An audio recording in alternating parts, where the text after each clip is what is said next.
Alright guys, so this is the AFUL Performer 5 Plus 2.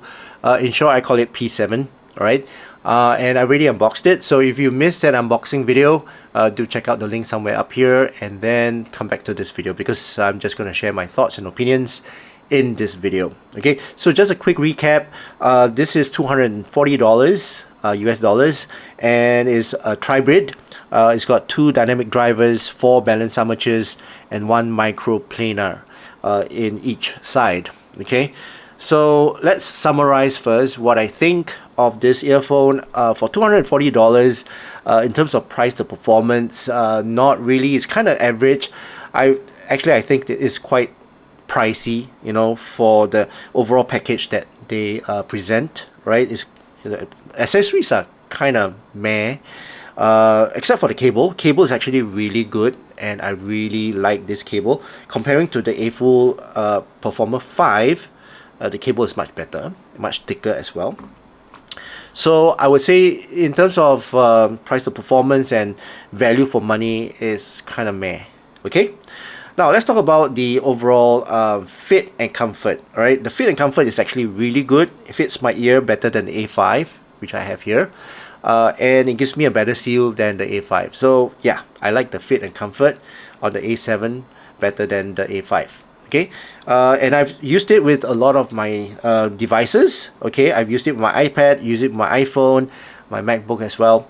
You can use it with your Android phone, your tablets as well, and also if you have dApps, use it with the dApps because this is very easy to drive. Okay, the P7 is very easy to drive, and I would say it pairs well with warmer decks. Okay, so if you have a warm deck, it will pair, you know, complement well with this P7 well. Okay, let's talk about next the technical performance for this, and I would say technical performance for this is actually really good, very resolute, and all the drivers, right, they work very well together, and well, in combination they actually work very well to come up with a very resolute, high resolute sound. Okay, so very resolute.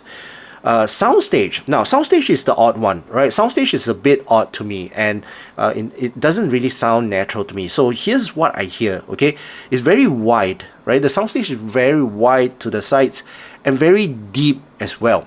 Okay, it's a very big room, a very airy kind of soundstage as well. The sound separation is very distinct. In fact, the soundstage is so big that the instruments are very separated and very far away.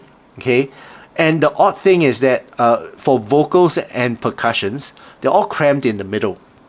So that's the odd thing to me. So in terms of the overall soundstage, it doesn't sound natural to me. But other than that, it's very capable in terms of sound separation. The layers as well is very good. Okay, the details retrieved on this, fantastic. You can pick up a lot of nuances, especially you know, those plucks of the strings, the violins, the small little sounds, you know, the crowd in the background.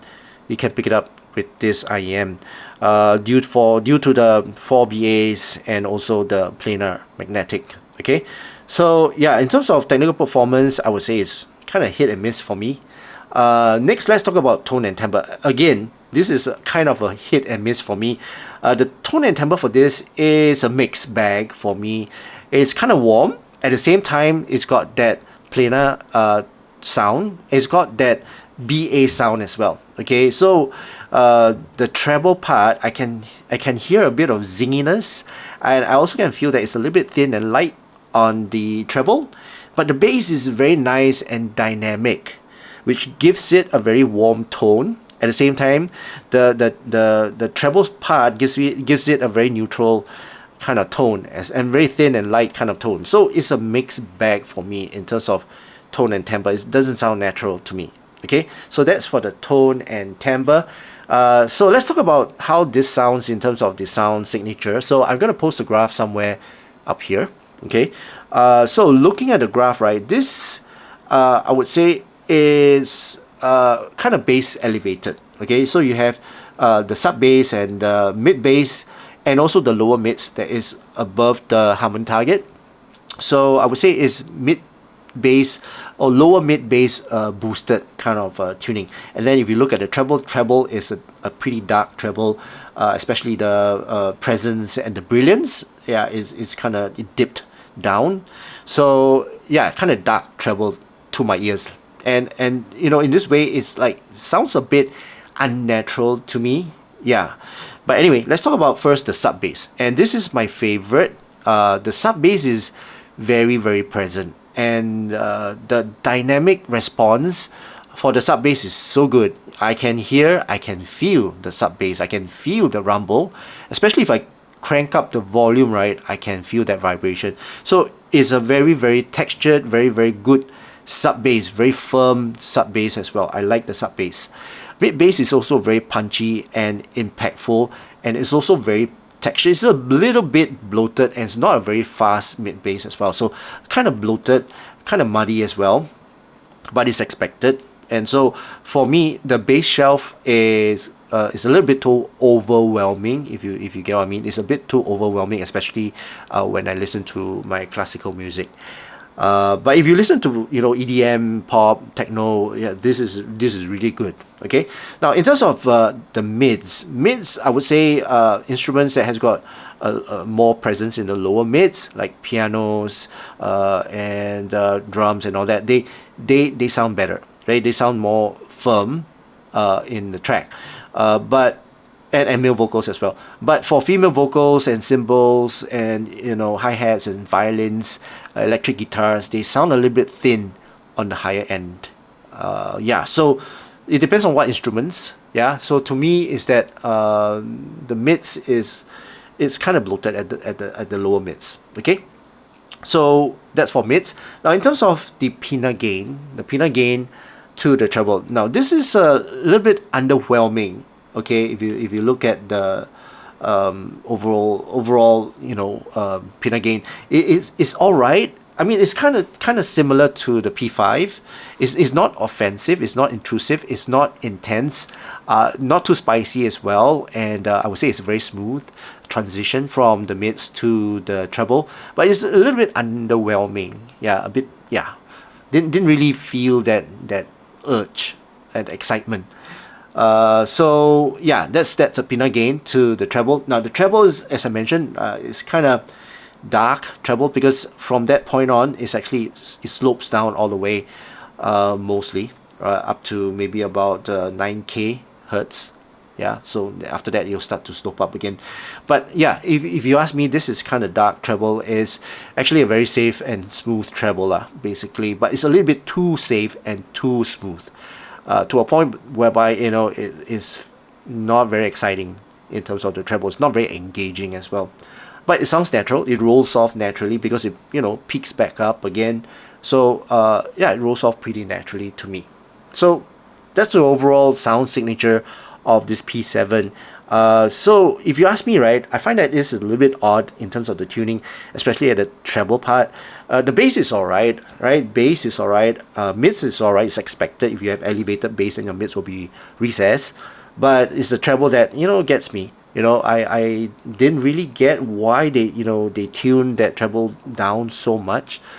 For me, I would hope that it would be just a bit, you know, somewhere in between the P5 and the P7, somewhere in between. That would be just nice for me. Okay. So yeah, so that's the tuning for this. Now let's compare it with the P5. So I'm going to flash the graph here. So if you look at the two, first let's talk about the overall tone and timbre of these two. I find that the P5, the tone and timbre is a little bit more natural than the P7's. P7 is a little bit unnatural to me. Overall, okay, in terms of the tone and timbre, but the technical performance, this is where the P7 shines. It outshines the P5 anytime. Resolution, details retrieved, the layers, the sound separation, fantastic. Anytime it beats the P5. So much better in terms of technical performance. All right, but in terms of tone and timbre, yeah, not so much. Okay, so let's go into details like the bass. Bass, I would prefer the bass on the P7. It's much more engaging, much more matured and firmer as well. I can, you know, feel the bass. This P5 is alright. I mean, it's kind of balanced, kind of bass, right? So it's pretty natural, I would say natural kind of bass, so it's pretty alright. But for certain tracks, this might get a little bit too bloated lah. Okay. Now next, I would talk about the treble. I'm gonna skip the mids because they sound pretty similar. It's just that this one is a bit more bassy. But the treble, this got a better treble. The P5 has got a better treble. It's got a bit more brightness, than the P7, and it's a bit more engaging. Okay. But you know, I would say this is also a little bit thin and light. The P5 has got a more musical treble, but the P7 has got a more leaner and more neutral treble. So yeah, both sounds a bit different when it comes to the treble, but I would prefer the treble on the P5. Okay, so that's my comparison with the P5 and also my overall thoughts of this P7. Yeah, and I would say, as I mentioned again when I summarized at the beginning, in terms of price to performance, is average, is kind of expensive, right? But if you have the budget and if you like this kind of tuning, especially for those of you who are sensitive to treble, because the treble is not harsh at all, right? It's not sibilant, it's not harsh, it's kind of extended, and it's not fatiguing as well. So a very, very good treble for those who are sensitive to treble. And if you are and you like that bass and you like the overall technical performance of this, then this will be the earphone that you might want to consider. Okay, but other than that, I don't think this is going to be one of them you will consider.